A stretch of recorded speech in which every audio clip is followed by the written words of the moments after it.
Sejam muito bem-vindos ao Território, um programa que todas as semanas analisa e debate os assuntos determinantes para a região norte. Hoje vamos falar sobre ferrovia. As verbas do programa Ferrovia 2020 foram desviadas da linha do Douro para a linha do Oeste, que liga na totalidade da sua extensão a Figueira da Foz a Sintra.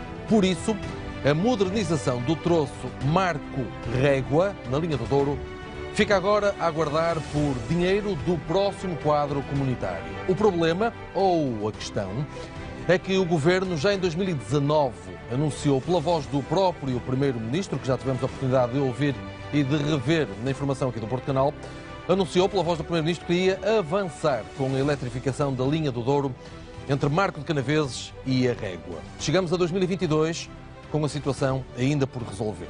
O assunto é muito técnico, embora extremamente importante, porque há quem considere que o desenvolvimento da ferrovia e a ligação à rede europeia deve ser o grande desidrato da próxima década. Por isso, hoje, juntamente com a Cristina Azevedo, acompanham-nos Luís Almeida, que é o presidente da Associação Valdouro, e José Manuel Gonçalves, presidente da Câmara Municipal da Régua, Peso da Régua. Muito boa noite aos três. Cristina, é sempre um gosto. Aos dois cavalheiros, é um gosto recebê-los aqui no nosso programa. Luís Almeida, ouvimos o Ministro no início deste nosso programa e já agora também dizer que nos nossos noticiários tivemos igualmente a oportunidade de falar com o Vice-Presidente da própria Infraestruturas de Portugal, que usou exatamente os mesmos argumentos, de uma forma sintética, os estudos do impacto ambiental e uma falha no concurso público, o projetista, se a memória não me falha, para este atraso e lá está a mudança da eletrificação Marco-Régua. Assim, que está ligado à Associação Valdouro e que estuda bem estes dossiês, fazem sentido estes argumentos? Estes argumentos, antes de mais, muito boa noite, muito obrigado pelo convite. Estes argumentos soam um bocadinho àquilo que há pouco a Cristina falava de mau planeamento. Quando nos alegam que o CCP prejudica o andamento da execução do Ferrovia 2020, o CCP já era conhecido quando o Ferrovia 20 foi reprogramado, depois do PET e 3+. Quando falam do ambiente e se diz que foi feito um pedido de dispensa de impacto ambiental, se calhar é importante que se saiba que esses pedidos de dispensa de impacto ambiental estão a ser feitos um pouco por todo o país e todos eles, em todas as empreitadas do género, e todos eles com o mesmo resultado. Portanto, são negados. No caso do Douro, inevitavelmente, por ser património mundial da humanidade, era muito fácil. Porque um dos escritores que é avaliado quando se faz estes pedidos de dispensa ou quando se faz o próprio estudo de impacto ambiental é precisamente o impacto na paisagem. E apesar da catenária, das infraestruturas fixas de tração elétrica não trazerem um grande impacto, porque há formas de mitigar, esse aspecto tem que ser analisado. Obviamente que numa região que é classificada precisamente pela paisagem evolutiva e viva que tem, obviamente que temos que ter a certeza que nenhum dos sistemas, e desde já também deixar claro que nenhum dos sistemas poderá causar esse impacto, mas é preciso verificar que isso realmente acontece. Portanto, esse argumento também não corre. Quanto à questão dos projetistas, há poucos meses, há poucas semanas atrás, a Associação Portuguesa de Projetistas pronunciou sobre o assunto, a meu ver, de forma correta. Nós tivemos um período aqui na construção civil em que havia muito trabalho, 2008, 2007, 2006. Depois veio a Troika, portanto as empresas reorganizaram-se e agora estão novamente a reorganizar-se. Quando nós começamos a empurrar estes projetos todos para o mesmo horizonte temporal, quando fomos à pressa a querer resolver o Ferrovia 2020 porque estava tudo atrasado, naturalmente o país não tem capacidade, tal como não vai ter em 2030, se quisermos fazer linhas de alta velocidade, se quisermos resolver o que estava no pacote 2030, do PNI 2030, e se quisermos ainda resolver o que vai ficar para trás do Ferrovia 2020. Portanto, estes são os problemas, o país vai ter este problema, não temos capacidade instalada, os empresários depois não vão querer, as empresas de construção civil, as empresas projetistas não vão querer, com receio daquilo que aconteceu recentemente no país, crescer e poderemos não ter resposta a estas questões. Portanto, o planeamento aqui é a palavra-chave para fazer estes investimentos. E depois, a outra palavra-chave é a criação de valor. A linha do Douro cria valor. E nós devemos gastar dinheiro onde criamos valor, só assim é que o vamos buscar. Há pouco, o Sr. Presidente tinha referido o facto, pegando nas declarações do Ministro, de que não havia, para já, confirmação de financiamento para a ligação Pocinho-Barca d'Alva. Em 2018, a própria Comissão Europeia, através da Direção-Geral para as Políticas Urbanas e Regionais da Comissão Europeia, veio a Portugal dizer: a vossa linha, se for aberta até, na altura, Salamanca, vai introduzir 111 mil pessoas. Não parece ser um número brilhante, mas Bruxelas considerou ser um número interessantíssimo e trouxe, inclusivamente, quadros comunitários. Na altura, O Governo não respondeu, o IMTT não respondeu, na altura ainda era o IMTT, não respondeu. Portanto, perdeu-se aí essa oportunidade, agora estamos a correr atrás. E sabe-se porquê? Não. Nunca foi explicado. Só se sabe que não houve essa resposta, não houve esse feedback que a Comissão Europeia queria, numa altura em que eles tinham elaborado um estudo para toda a Europa, em que a nossa linha era das poucas que tinha viabilidade para ser aberta. Portanto, Bruxelas até já reconhece a viabilidade, essa questão nem sequer está em cima da mesa. Depois, nós estamos a falar de um investimento de 50 milhões de euros. São 50 milhões de euros por cada mês que este investimento se atrasa, seja a ligação à Barca d'Alba, seja a eletrificação até ao Pocinho, seja a eletrificação até à Régua, mas já nem quero acreditar que ela vai terminar na Régua e vai se prolongar já para o Pocinho. Aliás, essa era a mensagem que eu gostava de ouvir do Sr. Ministro, o esforço de que agora seja tudo incluído de uma vez por todas e de uma forma rápida. Cada dia que passa é um dia a mais de combustível que é gasto. Ainda hoje o público fazia umas contas assim um bocadinho rápidas e dizia quantos litros de gasóleo nós estamos a gastar em impacto ambiental. É um dia a mais que no impacto que temos sobre o turismo. É um dia a mais em que estamos a oferecer piores condições às pessoas que vivem na região e que precisam do comboio para se movimentar. Há pouco, antes de entrar para este programa, mandavam-me fotografias do comboio que saiu às 19h20 de Campanhã com destino à Régua, com as pessoas a circularem em pé. Portanto, é isto que estamos a oferecer e é este o veículo que nós temos também para trazer turismo à região, que é um dos motores da economia. Portanto, cada dia que passa, em cada dia em que nós não conseguimos aumentar a capacidade da linha, seja através da eletrificação, dos sistemas de sinalização, também eles atrasados, seja através de todos estes investimentos, é um dia em que nós estamos a prestar um mau serviço a quem nos visita e a quem cá está. Deixe-me só, já que falou nisso, ao de leve, acrescentar para os nossos telespectadores que os atrasos no plano da Ferrovia 2020 fazem a CP gastar qualquer coisa como, de acordo com os cálculos do público, 14 mil litros de combustível por dia. São os números que foram hoje adiantados. Há uma curiosidade que eu tenho e que é igualmente relevante para a nossa conversa, que tem a ver com o seguinte. A Associação Valdouro, vocês, há uns tempos atrás apresentaram um estudo muitíssimo interessante que propunha a linha de alta velocidade em Trás-os-Montes. Um estudo muito bem organizado, aliás, foi bastante elogiado por várias entidades, inclusive governamentais, e que justiça seja feita. Pedro Nuno Santos é um ministro que costuma dar o peito às balas, não se esquiva às perguntas, e mais uma vez, sem me querer repetir, mas é importante, questionado pelo Porto Canal, disse que ia analisar com muita atenção esse vosso estudo da alta velocidade transmontana. Tiveram resposta? Eu espero que o Sr. Ministro não considere que esse estudo é um problema, porque é um estudo que representa mais do que um estudo, representa uma visão para toda a região norte. Nós não nos limitamos a estudar e a desmistificar a ligação para Vila Real e Bragança, investigamos também, estudamos também, e algumas destes dados ainda não foram tornados públicos porque estamos a maturá-los, mas posso desde já adiantar. Estamos a falar de uma linha que poderá ser a coluna vertebral de toda a região norte, não só para a escoamento área metropolitana do Porto, mas que depois terá também as suas ramificações e, desde logo, as derivações para Miranda do Douro, se entender necessário, para Chaves e também para a própria linha do Douro.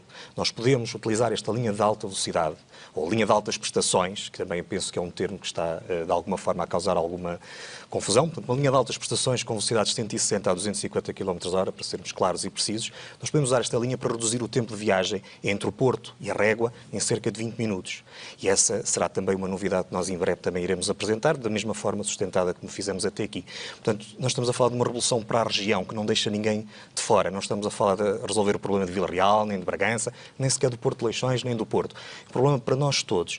E estou certo também que depois de nos sentarmos e olharmos com olhos de ver para aquela proposta e para aquele corredor, vamos chegar à conclusão que ela beneficia não só a região, como também todo o país, inclusivamente a própria capital, que poderá ficar mais perto de Madrid por esta linha, e vai beneficiar um conjunto alargado de players. Portanto, mais do que esse estudo, é uma visão integrada, que nestas três opções que lhe dei, podem, de facto, revolucionar toda a perspectiva ferroviária na região. E isto não tira, desde já, e também porque é importante que se desmistifique esse assunto, não tira qualquer preponderância à linha de Douro, de forma alguma. Aliás, são compatíveis. São complementares. São complementares. O termo é complementares. E se nós conseguirmos fazer esta ligação que, ali na zona de caída e derivar para a linha do Douro, nós conseguimos, para já, responder à população que quer estar mais rápido junto do Porto. E, por outro lado, conseguimos dar também, e não perdemos nem beliscamos o interesse atrativo e turístico que aquela linha tem. Vamos ganhar todos. Portanto, é uma visão integrada, complementar, como disse muito bem o Sr. Presidente. E que teria que ter apoio, evidentemente, de fundos comunitários. Teria que ter apoio de fundos comunitários. Valor global, mais ou menos, uma ideia? Este investimento na altura estava orçado, segundo estimativas que fizemos com base em estudos semelhantes em Espanha, que estão publicados, teses de doutoramento inclusivamente, estava orçado em 4,1 mil milhões de euros. Luís, estamos a falar aqui, curiosamente há momentos ouvíamos, curiosamente não, muito importante, ouvíamos o Presidente da Câmara de Figueiredo de Castelo Rodrigo a fazer uma comparação muito interessante. Dizia ele, e todos nós temos a oportunidade de ouvir, basta ver o investimento que está a ser feito na TAP em contraponto com o que não está a ser feito na ferrovia, um bocadinho das verbas aplicadas na TAP podiam fazer disparar a ferrovia. Estamos a falar do mesmo ministro Pedro Nuno Santos, que gere os mesmos processos TAP e ferrovia e que tem sensibilidade para as duas matérias. Pergunto-lhe se acredita que o desenvolvimento da ferrovia é de facto o grande investimento, a grande aposta da próxima década e se nesse prisma as coisas estão bem encaminhadas, porque aqui, é verdade, também estamos no início desta nova legislatura e temos que dar tempo. Eu não tenho dúvidas que é o investimento da próxima década. Não tenho dúvidas sobre isso? Nenhuma, absolutamente nenhuma, e já não tenho há muitos anos esta parte. Demoramos muito tempo, e nisso concordo com o Sr. Presidente da Câmara da Régua, quando diz que o Pedro Nuno Santos, de facto, trouxe esse assunto para a agenda. E trouxe de forma que hoje toda a gente fala de comboios, inclusive na nossa região. Muita gente tinha abandonado a linha do Douro e agora percebeu a importância, desde as instituições até ao comum cidadão, que já tinha o carrinho e que provavelmente já nem andava de comboio. E isso, a prova está que os comboios não andam só cheios no verão. No inverno também já tem muita população local que faz as suas locações. Eu próprio venho ao Porto todos os sábados de comboio e volto para fazer a minha atividade particular e pessoal. Portanto, e isso é algo que pode continuar de facto a acontecer. E o potencial turístico, verdade seja dita, de toda a região do Douro, não só a Régua, em termos da ferrovia, é gigantesco. É gigantesco e a prova está, os incrementos que a CP fez com tão pouco e com tão pouco conseguiu criar tanto. Agora, como é que a CP consegue fazer isto? E depois, do outro lado, não conseguimos ver o acompanhamento. A CP hoje tem limitações de operação na linha do Douro, porque de manhã, por exemplo, entre a Régua e o Pocinho, nós estamos com um cantonamento telefónico, uma questão técnica, que impede que os comboios sigam para a próxima estação sem que o que vai à frente já tenha chegado. Se nós tivermos um cantão entre a Régua e o Pocinho, que é cerca de 1h30 de viagem, significa que não pode haver comboios nesse espaçamento de tempo. Ora, a CP quer pôr mais comboios. Os comboios andam cheios com ocupações acima dos 100%, que isto na altura da pandemia até causa alguma confusão. Mas não consegue pôr, primeiro, porque tem limitações ao número de carruagens que pode usar, porque a estação de São Bento não dá para mais, pronto, mas isso aí podia-se resolver, e depois porque a própria infraestrutura não acompanha com o desmantelamento de estações e com o desguarnecimento também de pessoal nessas estações. Eu tenho esperanças no Plano Nacional Ferroviário, mas eu quero, ou espero, que o Plano Nacional Ferroviário seja algo semelhante ao rodoviário. O rodoviário foi executado quase em 95%. Mais ajuste, menos ajuste. Se nós conseguíssemos em 30 anos fazer do Plano Nacional Ferroviário o que fizemos do Plano Nacional Rodoviário, já não era mau, facto, não era nada mau. Por isso é que eu acho que a ideia é muito boa e ele teve a capacidade política de impor, e isso é muito interessante. Agora, temos que ver como é que vamos executar depois este plano, porque se não é boicotado. Se não é boicotado, por outros interesses que andam por aí, e também... Mas aí entra a atenção dos presidentes de Câmara, dos autarcas, não é? Quer dizer, são as forças vivas da região. E já agora também dos empresários. Os senhores presidentes de Câmara acho que fazem, a meu ver, na questão, por exemplo, da Cimedouro, há um alinhamento total.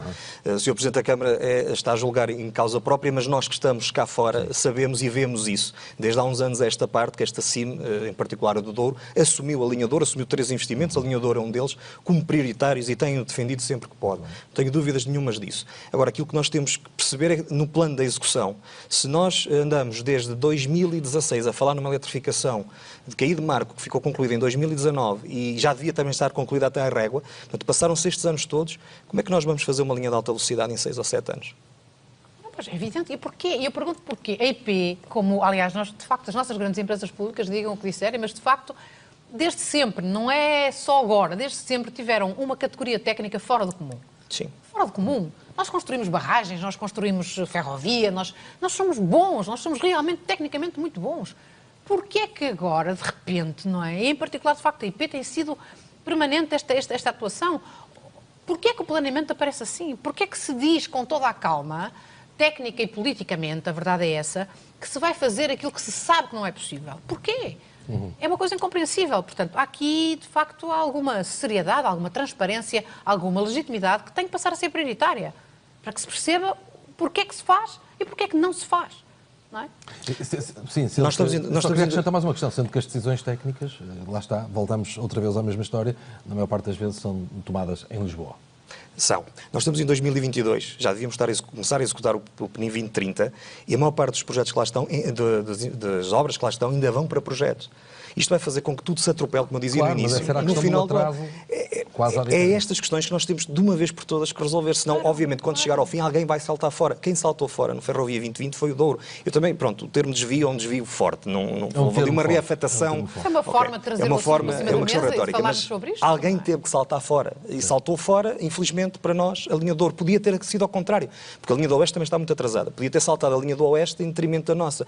E se calhar nós não estaríamos aqui hoje, mas se quisermos olhar para o país como um todo, não podemos ter essa postura e não a temos tido. Muito obrigado aos dois pelos vossos esclarecimentos e a vossa leitura no nosso território. Foi um gosto receber-vos. Muito obrigado. Muito obrigado. Cristina, assim é sempre um gosto. Estamos cá todas as semanas. Para a semana iremos analisar outro assunto ou outros assuntos em torno da nossa região que estejam na ordem do dia e, de facto, nos últimos tempos há muitos dossiês escaldantes. Continuem na nossa companhia. Até breve.